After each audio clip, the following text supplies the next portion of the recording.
చరిత్ర కొందరిని నాయకులుగా ఎంచుకుంటుంది, కానీ కొందరు మాత్రమే తమ దార్శనికతతో చరిత్రనే తిరగరాస్తారు. చిత్తూరు జిల్లాలోని నారావారిపల్లి అనే మారుమూల గ్రామంలో ఒక సామాన్య రైతు కుటుంబంలో పుట్టిన నారా చంద్రబాబు నాయుడు నేడు దేశం గర్వించదగ్గ రాజనీతిజ్ఞుడిగా ఎదిగిన తీరు ప్రతి ఒక్కరికి ఒక పాఠం, ఒక స్ఫూర్తి. ఎస్వి యూనివర్సిటీలో విద్యార్థి నాయకుడిగా మొదలైన ఆయన ప్రయాణం ఎన్టీఆర్ పిలుపుతో తెలుగుదేశం పార్టీలో కీలక నేతగా మారింది. కేవలం 28 ఏళ్లకే మంత్రిగా బాధ్యతలు చేపట్టి పిన్న వయసులోనే తన పాలనా దక్షతను ప్రపంచానికి చాటారు.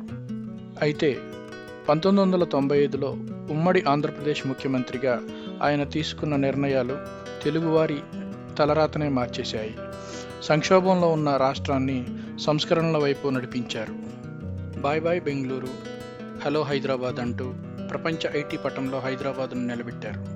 కేవలం 45 నిమిషాల ప్రజెంటేషన్తో బిల్ గేట్స్ వంటి దిగ్గజాలను మెప్పించి మైక్రోసాఫ్ట్ను హైదరాబాద్కు రప్పించిన ఘనత ఆయనదే. హైటెక్ సిటీ, సైబరాబాద్ నిర్మాణం వెనుక ఉన్నది ఆయన దూరదృష్టి. కేవలం ఐటీ మాత్రమే కాదు, జన్మభూమి, డ్వాక్రా సంఘాలు, రైతు బజార్లతో పల్లెలకు, సామాన్యులకు అధికారం కల్పించి CEO ఆఫ్ ఆంధ్రప్రదేశ్గా గ్లోబల్ ఇమేజ్ను సాధించారు. కాలం పరీక్ష పెట్టిన ప్రతిసారి ఆయన రెట్టింపు వేగంతో తిరిగి వచ్చారు.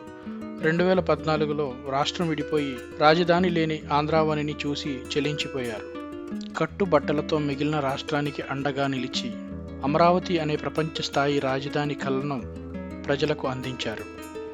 నదుల అనుసంధానం అసాధ్యం అన్నవారికి పట్టిసీమను పూర్తి చేసి రాయలసీమ దాహం తీర్చి సుసాధ్యం చేసి చూపించారు. కియా వంటి అంతర్జాతీయ సంస్థలను తెచ్చి యువతకు ఉపాధి కల్పించారు. రాజకీయాల్లో గెలుపోటములు సహజం, కానీ 2019 ఓటమి తర్వాత ప్రతిపక్షంలో ఉన్నప్పుడు ఆయన ఎదుర్కొన్న సవాళ్లు సామాన్యమైనవి కాదు.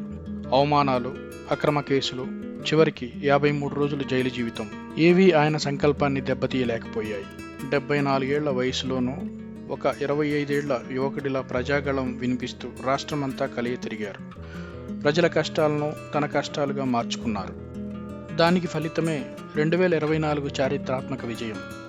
ఆంధ్రప్రదేశ్ ప్రజలంతా ఒక్కటై జనసేన పార్టీ పవన్ కళ్యాణ్ గారి మద్దతుతో మరియు బీజేపీ నరేంద్ర మోడీ గారి మద్దతుతో కూటమి అఖండ విజయం సాధించింది.